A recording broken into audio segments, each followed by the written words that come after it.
Terima kasih Anda masih menyaksikan Kabar Siang pemirsa. Sekarang kita sampai di segmen curhat warga. Keluh kesah Anda kami carikan solusinya.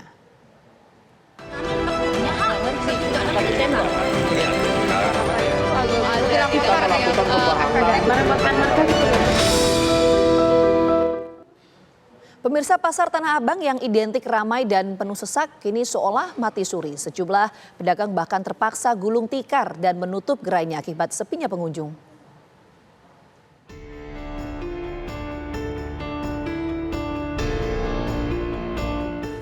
Pasar Tanah Abang kembali menjadi perhatian masyarakat, namun bukan karena meningkatnya aktivitas jual belinya, melainkan pengunjung yang datang ke Pasar Tanah Abang semakin menurun, bahkan sepi, hingga membuat sejumlah kios gulung tikar. Kondisi pasar tekstil terbesar se-Asia Tenggara yang seolah mati suri itu pun viral di media sosial. Menurut pedagang, penurunan omset penjualan sudah terjadi sejak pandemi.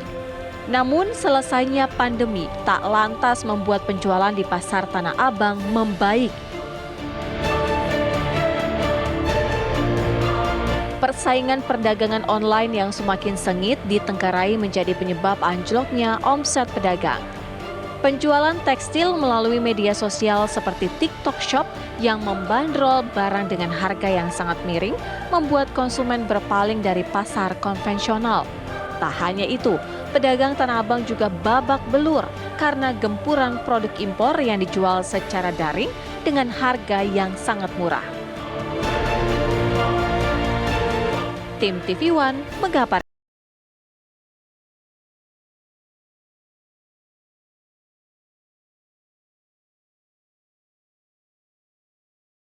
Untuk mendengar secara langsung keluh kesah pedagang Tanah Abang sudah bergabung bersama kami Bapak Hendra dan Ibu Iin.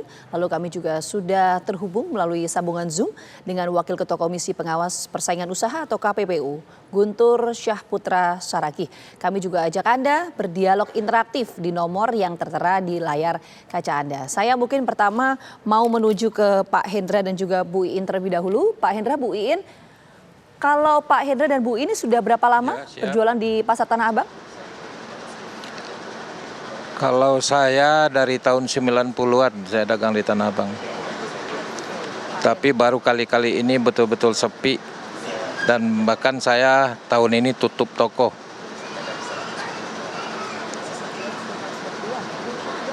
Nggak kedengaran kali ya. Pak Hendra? Ya, Pak Hendra, Bu Iin, bisa mendengar suara saya jelas? Ya bisa loh. Oke, kalau tadi Halo? Pak Hendra, iya. Kalau tadi Pak Hendra sudah cukup lama berjualan di Pasar Tanah Abang, bagaimana dengan Bu Iin? Ya.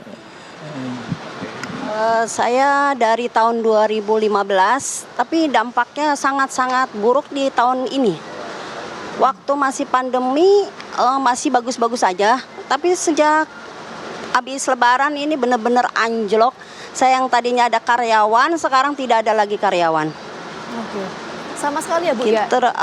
Kita mau bayar servis cas saja bingung. Oke. Itu penurunan sampai berapa persen tuh Bu kira-kira Bu? Oh, sangat jauh banget. Biasanya kita satu hari bisa 10 sampai 20 juta. Sekarang cuman ratusan ribu doang. Kadang laris, kadang juga enggak. Wah, itu jauh sekali ya Bu ya, dari 10 sampai 20 juta sekarang ratusan ribu ya? Iya, jauh, sangat-sangat jauh banget. Dulu tuh sebelum kita buka udah ditungguin orang, sekarang kita nungguin langganan aja susah. Untuk penglaris aja satu hari itu susah banget gitu. Kalau dapat 200-300 ribu udah alhamdulillah banget bagi kita semua itu. Oke. Sangat-sangat sepi. Sangat-sangat sepi ya Bu Iin ya. Kalau Pak Hendra penurunannya tuh berapa persen Pak? Tadi Bu Iin itu cukup ini jauh sekali loh, 10 sampai 20 juta per hari, sekarang hanya ratusan ribu per hari. Kalau Pak Hendra gimana? Penurunnya sama semua Bu. Kalau rata-rata di Tanah Abang ini sama semua. Soalnya semenjak online terjadi itu offline-nya banyak yang mati suri. Oke. Jadi memang faktor penyebab utamanya menurut Pak Hendra itu karena keberadaan dari online shop begitu kurang lebih ya Pak ya? Iya, kalau online ini kan dia jauh jual barangnya jauh murah, sedangkan biaya produksi kita aja nggak menutupi, ya kan?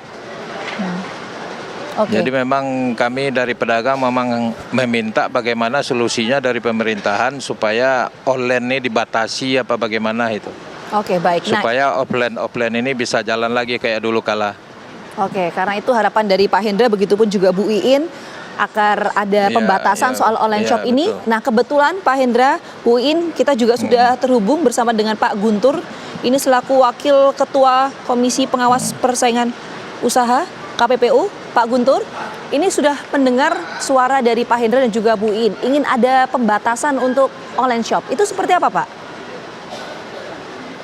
Baik, selamat siang, Komisi 1 Dewan. Baik, terkait dengan pasar ini sebenarnya KPPU sudah lama sudah mengendus ini ya, artinya kehadiran pelaku usaha social commerce, e-commerce begitu.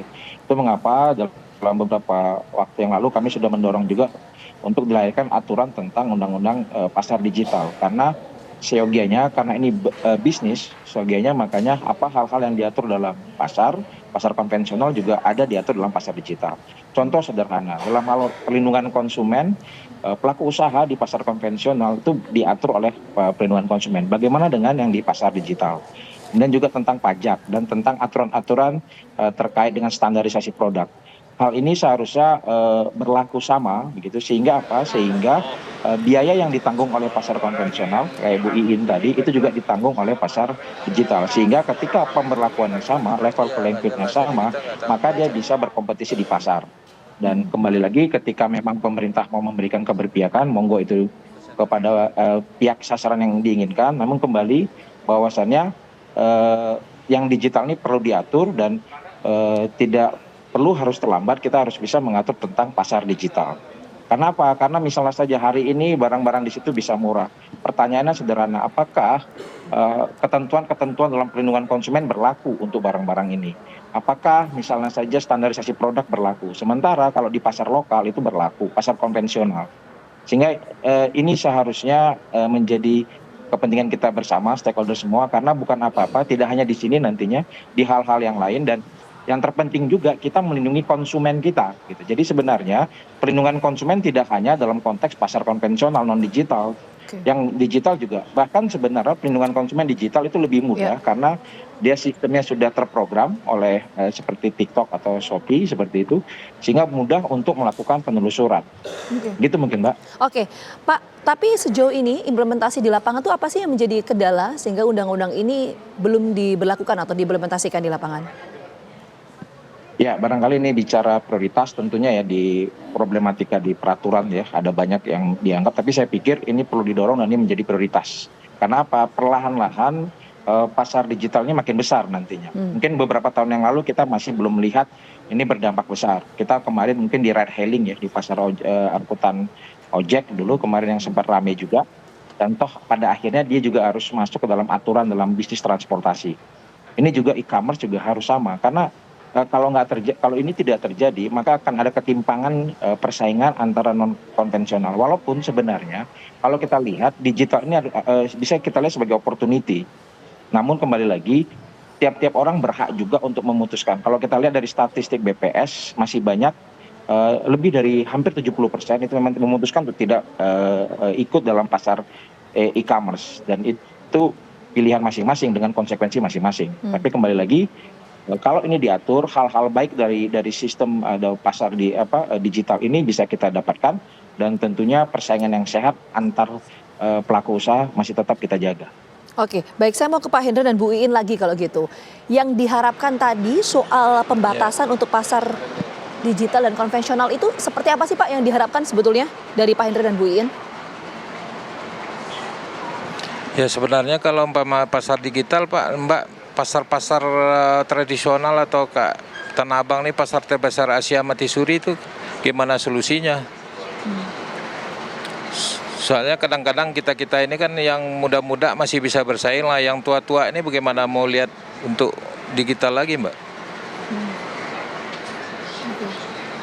Nah, yang diinginkan tuh pembatasannya seperti apa, Jadi Pak? memang kalau dari Pak Hendra sendiri? ya yang kita inginkan ada Ya ada pembatasan atau target-target, apalagi ini sekarang artis-artis saja jual baju bisa 5.000, sedangkan produksi kami aja nggak bisa sampai modal 5.000. Oke, kalau dari Bu Iin? Nah, Kalau menurut saya sih kayak masalah di TikTok ya, harganya itu jauh banget. Di pusatnya aja umpamanya 80.000, TikTok bisa 50.000. Jadi gimana solusinya kita ini kayak pedagang-pedagang kecil ini? Oke, baik. Jadi harapan kita semua tolong pemerintah bantu untuk lihat ke pasar gimana solusinya yang terbaik untuk pasar Tanah Abang biar bangkit lagi, biar maju lagi. Oke, itu harapan dari Ibu Iin dan juga Pak Hendra ya. Oke, kita coba Ya. dengar terlebih dahulu. Ini ada telepon yang masuk dari Pak Iwan. Kita sapa dulu. Yes. Selamat siang, Pak Ini Iwan. loh Bu, maksud saya gini, Iya, umpamanya kayak di TikTok itu Bu Iin. kaos bisa dijual 106, sedangkan di sini aja modelnya itu 25.000. Gimana kita bisa mau bersaing dengan TikTok? Oke. Persaingan soal harga itu tadi ya Bu ya, yang dirasakan oleh Bu Iin. Kita tangkap Bu. Saya mau ke Pak Iwan dulu ya Bu Iin ya, Pak Hendra ya. Kita sudah terhubung bersama dengan penelpon. Ini ada Pak Iwan. Pak Iwan, selamat siang. Halo, selamat siang. Iya, Pak Iwan silahkan. Saya sih keluhannya begini ya, permintaan kita sebagai masyarakat pedagang pada umumnya. Jadi sebenarnya pemerintah kita harus bisa melihat kita ini belum seperti negara-negara maju, di mana produk kita itu masih kelas menengah ke bawah. Sementara yang kita lawan itu seperti Cina, produknya sudah produk-produk maju, mereka membuat produksi sangat murah. Oke.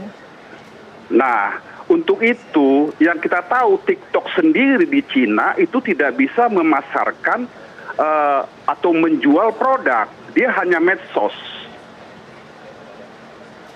Oke. Baik. Bahkan di negara maju sendiri, artinya itu dibatasin. Kenapa kita takut sebagai pemerintah? Kita harus ambil langsung, ambil Oke, kita tegas. tangkap poinnya Pak Iwan. Artinya Pak Iwan ini mempertanyakan soal produk impor. Saya mau langsung ke Pak Guntur kalau gitu. Soal aturan pemberlakuan produk impor ini seperti apa selama ini yang berlangsung di lapangan? Kalau pengamatan dari Pak Guntur. Ya, sebenarnya kalau kita lihat dari jumlah market yang masuk itu tidak terlampau besar, Mbak. Berarti kalau kita lihat begitu maraknya barang-barang yang ada di pasar, berarti bisa jadi diduga ada faktor barang ilegal seperti itu. Dan itu mungkin koordinasi dalam hal pengawasan. Tapi kembali lagi, saya bilang ini harus dilihat lebih komprehensif, begitu ya. Jadi soal barang-barang yang masuk, barang impor itu pun gitu, itu sebenarnya ada unsur pelindungan bagi masyarakat Indonesia. Sehingga apa? Sehingga barang-barang yang bisa murah tadi, apakah memang itu memenuhi standar minimum, standar kualitas minimum yang ada di kita. Jangan sampai nanti barang-barang impor yang tidak memenuhi tadi head to head bersaing dengan barang-barang kita yang memang memenuhi standar. Itu sehingga di pasar tidak jadi persaingan yang di level yang sama. Sama juga dengan hari ini barang-barang yang murah tadi, apakah memang barang-barang murah tadi itu memang memenuhi standar keamanan di kita. Jangan sampai ini barang-barang bisa murah karena dia tanda kutip tidak memenuhi gitu ya, tidak memenuhi syarat aturan, sehingga dia bisa memberikan barang dengan biaya yang murah dan nanti harga jualnya murah. Jadi saya pikir ini harus diberlakukan gitu ya di dalam non konvensional. Semua pelaku usaha harus memenuhi syarat ketentuan kriteria produksi barang, dan itu juga harus dikenakan. Dan saya pikir ini sudah urgent, undang-undang pasar digital, aturan seperti itu memang harus sudah ada di kita, sehingga mengatur hal tersebut. Oke, kita tangkap poinnya Pak Guntur. Artinya perlu ada juga pengaturan secara spesifik ya soal produk impor ini. Nanti saya akan tanyakan kembali bersama dengan Pak Hendra dan juga Bu Iin soal pengaruh produk impor terhadap pendapatan para pedagang di Pasar Tanah Abang. Kita jeda dulu, Kabar Siang akan kembali hadir setelah itu untuk Anda. Tetap bersama kami.